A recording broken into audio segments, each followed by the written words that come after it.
Hi everyone, welcome back to my channel.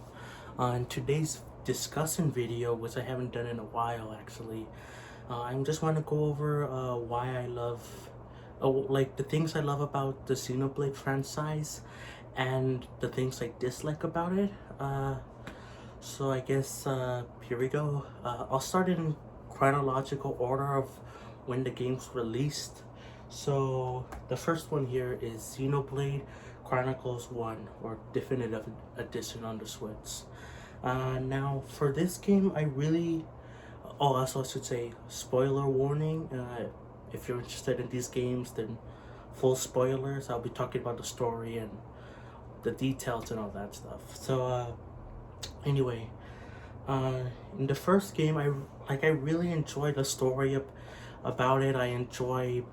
Uh, I enjoy the way it starts off with Sulk and his friends, and I love the opening of what was his name, Metal Face. I forgot his name, but like Metal Face, how he shows up and like kills Fiora, or at least we think he kills her, and like I love that part because it really struck with like determination from both the player and Sulk to go seek him out.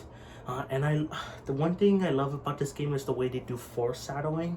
I love how it foreshadows things like ahead of time, and like you don't even realize it until like you beat in the game. Like there's a part where, like there's multiple parts where like Sulk says that he can't taste food or taste something, or like he has dreams or visions about the future. Like you understand why he says that or thinks that, because he's dead technically in the he's dead and came back to life. And like I love the plot twist of this game. I think the other two games that are coming up do plot twist a bit better, but this game still did really good, and it's what motivated me to finish Xenoblade 2, which I got first, and complete.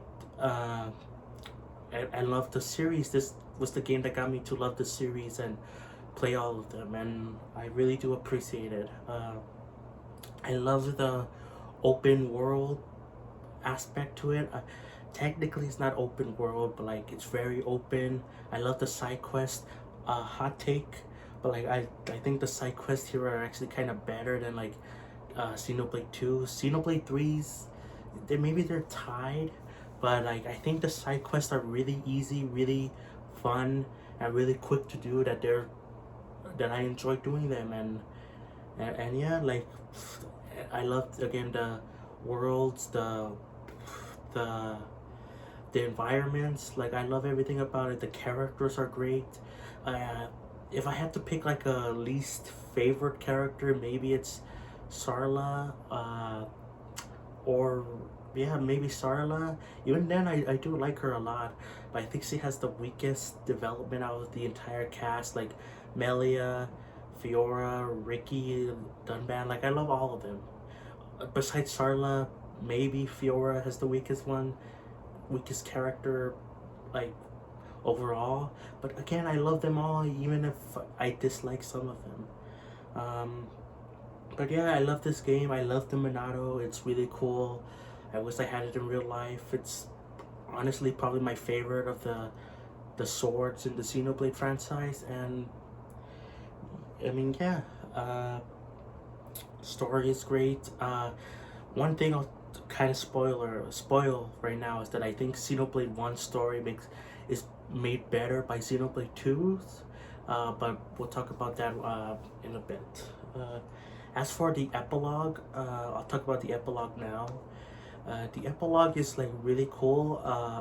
Another hot take, I think the epilogue is better than Xenoblade 2's Torna DLC. Like I think the epilogue does a better job at telling a more complete story that you don't really have to like Google stuff to understand. There's like a certain part where like this kid, I forgot his name, but like this kid is like stuck in the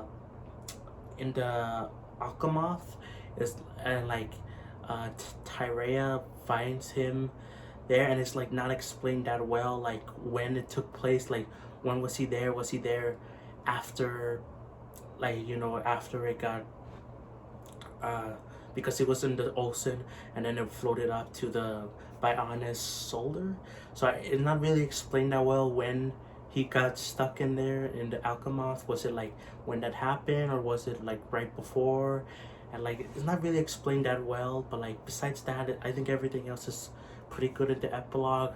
It does a good job for Melia and setting her up for Xenoblade 3's story. And yeah, I really enjoyed this game a lot, and I'm glad I got it. I was actually fun story. I was actually considering getting Skyward Sword HD on the Switch instead of this one, but I decided to get this one instead, and I'm so happy I did.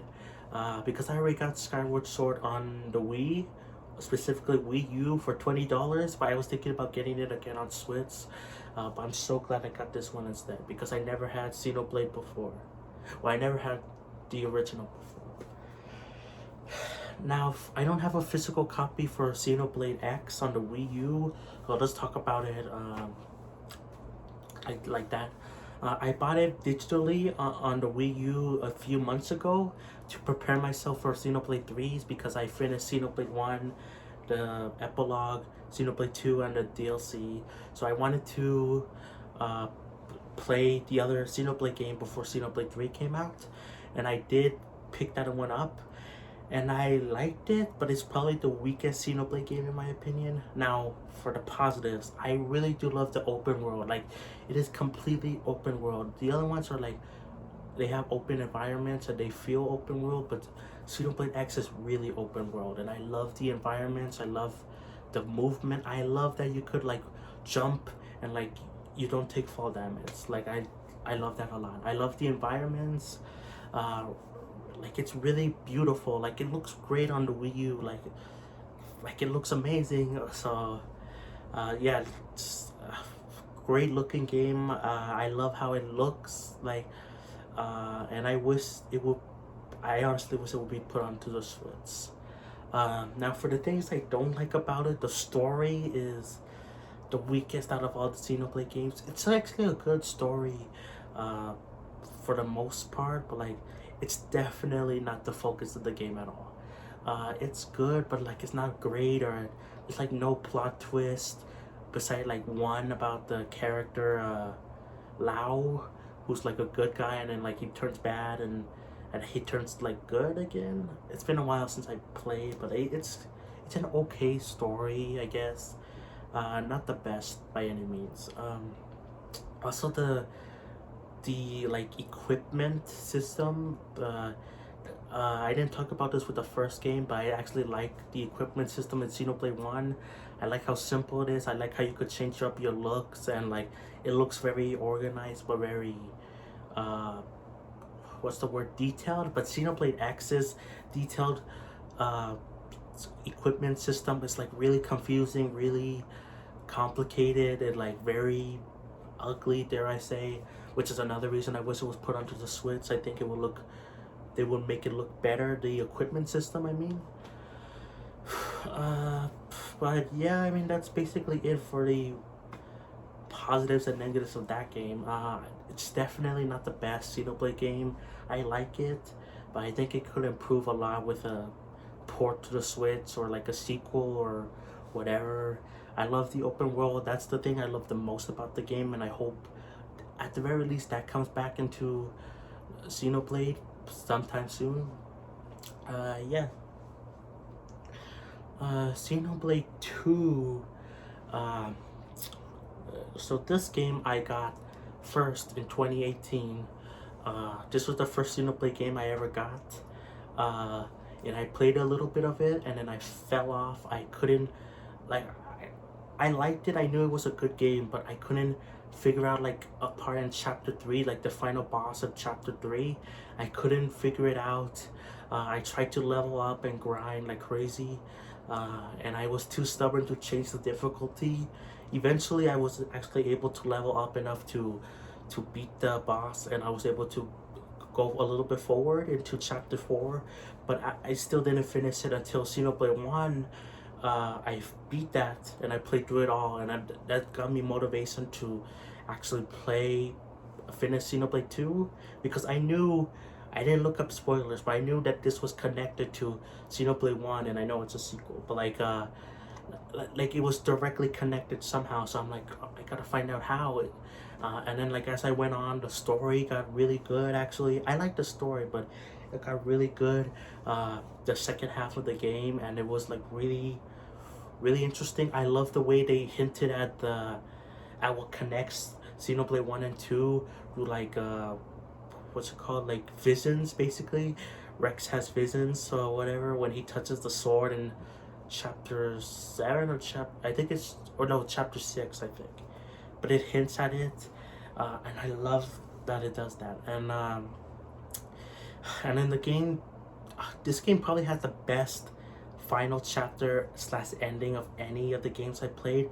I love how in chapter 10, I love the way it opens. It opens with a space station and in space, but like it reveals how Xenoblade 1 and 2 are connected with like with Klaus, and like doing the conduit and like making two different universes. I love how it connects to Xenoblade 1 and 2, and that's what made me love Xenoblade 1 more, because of this game.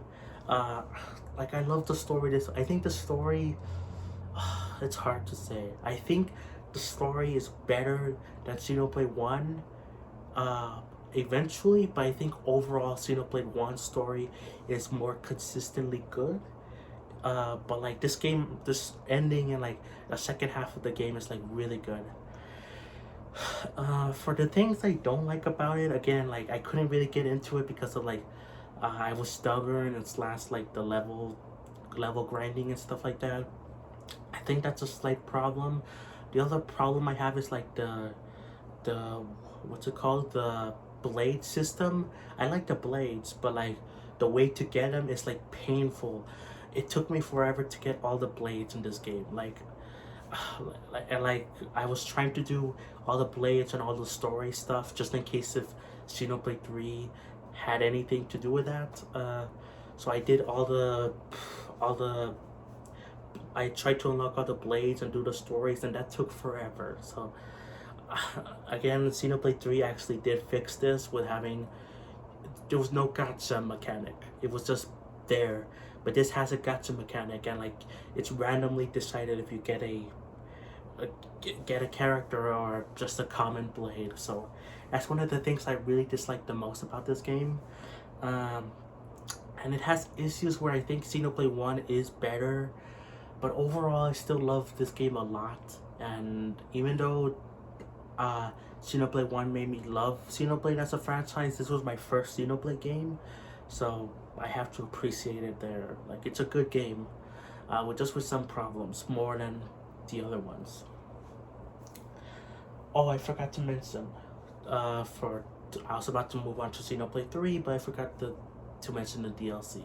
I liked it for the game DLC, like without the story stuff. I like it. I like how there's challenge battles, and I like how you could get Shulk and Fiora and Alma from Xenoblade X. Like, you could get those characters as blades.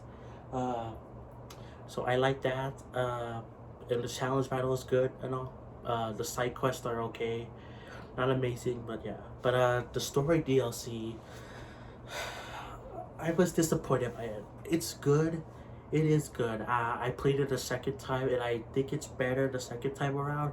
And I actually think it's actually better if you play the DLC first before play the main game, because it actually ties into the main game really well. And like, I think it's actually perfect that way. Some people might disagree with me, but yeah, I think it is better to play that before. But even then, I think the DLC is like there's lots of things where you have to like Google something to like make, or like reread or look up again story details of like, oh, that's what happened, oh, okay, I guess that's what happened. Like, it's just not explained that well in the game. The main story itself is okay, but like there's like other side things where like a character attacks like a village, like Mallows, he attacks Jerusalem, and it's like it's not said at all in Xenoblade 2, like the main game, but it's said here in the DLC, and like that's really confusing, and you have to look up like a video or Google it or reread it or replay it or something to like understand, like just understand the DLC. I think it's actually weaker than Xenoblade 1's epilogue, so that's it. I think it's weaker, the DLC, but it's still good. But like, this has way more problems than I think most people are afraid to admit. But yeah, now let's go on to the final Xenoblade game so far. Xenoblade Chronicles 3. I have like a rocky relationship with this game, to say. I was so hyped for it. I wish I recorded my reaction to when it got first announced. I was crying, screaming. It was everything. It was crazy because that's when I first finished Xenoblade 1 and 2 and their stories. Like, and then I replayed those games again and bought Xenoblade X because of this game. So the hype was real for this. Now, I love the first 5 chapters and the beginning of chapter 6. I love the way it builds the characters to become closer together, and I love the way it's like I love the way it's done, the story of like Noah and Mio. Like, I love that stuff. It's probably the best love relationship in any of the Xenoblade games, I dare say. Pyra, Mithra, and Rex are probably a second, but I think the love story here is actually better. But I love the way it does everything up to the beginning of chapter 6. But like, as soon as you hit chapter 6, it starts to go downhill. Like, things just kind of, you just go right away to the palace where Nia is, from Xenoblade 2, and like I don't know, it's not really built up that well. You just go there right away. You get side quests that are mandatory, like Mio's side story and Noah's side story, which technically Noah's is more important, but Mio's is like, I don't know why it's included as part of the main story. Like, it's a side quest, but like you have to do it to complete the main story. Noah's at least makes more sense, but even then it's like, why? Like, and like it's kind of weird how they make Nia more important in this game than Melia from Xenoblade 1. Like, she just gets captured and that's it. Like, and like the lore and how the worlds combine into Xenoblade 1 and 2 and Xenoblade 3 is not really that great, I dare say. I think it's actually good in looking at it more, like through like different videos of different people, but like Luxon, he does good videos on it, so that helps obviously. But you shouldn't be able to just look up something to better understand it. It should be in the game itself. Like, yeah, I don't know, I like the game a lot. I still think it's really good. I love the way, again, how they fixed Xenoblade 2's thing of like the blade system. Now it's just like side quests that you could take, and there's no gacha mechanics, and that's great. The side quests, like the general boring side quests, are actually good this time around. And like they actually make me want to complete those side quests. Xenoblade 1 made me wanted to complete it just because it was easy, but these ones were actually good, and so they made me wanted to complete it. Xenoblade 2 side quests are like, besides the blade quest, are like, I don't really feel like completing it. So yeah, I mean, I like this game a lot. I think I made this comparison in my Switch collection video, but Xenoblade 2 has a rough opening but better ending, better second half, while this one has a great first half. So that's great opening, but like kind of falls off at the end. So yeah, and for the DLC, we don't know the story DLC yet, but judging by how it looks like it's gonna feature Rex and Sulk in like a maybe epilogue. I hope it's an epilogue, to be honest. because oh yeah, another thing, the ending was not that good. The ending for this game is like, it made me not mad and not like, it just kind of disappointed, I guess. uh the ending was like, I don't know, I felt very unconclusive. Like I don't know, like everyone just forgets what everything that happened. Like, what was the point of the game then? Like, everything just didn't happen. The one thing I liked about the ending was seeing Sulk's Monado, the Monado Rex, and seeing the picture of Rex and his kids and his wives. That's really funny, and I love that. And Poppy coming out of the thing with Nia, like that part was great. I love that part. But like the rest of it felt very, like, I don't know, it felt very disappointing, I guess. Which is why I hope the DLC is like an epilogue of sorts. The DLC so far for this game is like challenge battles, which are weaker than Xenoblade 2's. So I hope it gets better, the DLC. I have high hopes for the story DLC. I hope it's an epilogue and I hope it's really good. I feel like it will be really good and make me love the game more. I do love this game, but like I have lots of issues with it, and it's hard for me to rank them. I say maybe the first game is overall the best. It has the best overall story, not the highest highs, but not, but like overall, like pretty well rounded story. Xenoblade 2's has, I think, a better story, like higher highs, but like it has some lower lows, and like some of the mechanics, like the blades, like needed work. And for Xenoblade 3, it fixed a lot of those issues, but I also think it fell off the bag with the story. So no Xenoblade game is perfect, and then Xenoblade X, like, has issues, obviously, that I mentioned before. I don't have it physically, so I can't show you, but yeah, they're all good games, and I would recommend them. They're really fun. I love them a lot. They're what got me into playing RPGs in the first place. Yeah, I think that's about it for the video. Let me know what other discussion videos you want. That's about it. Like and subscribe. Bye.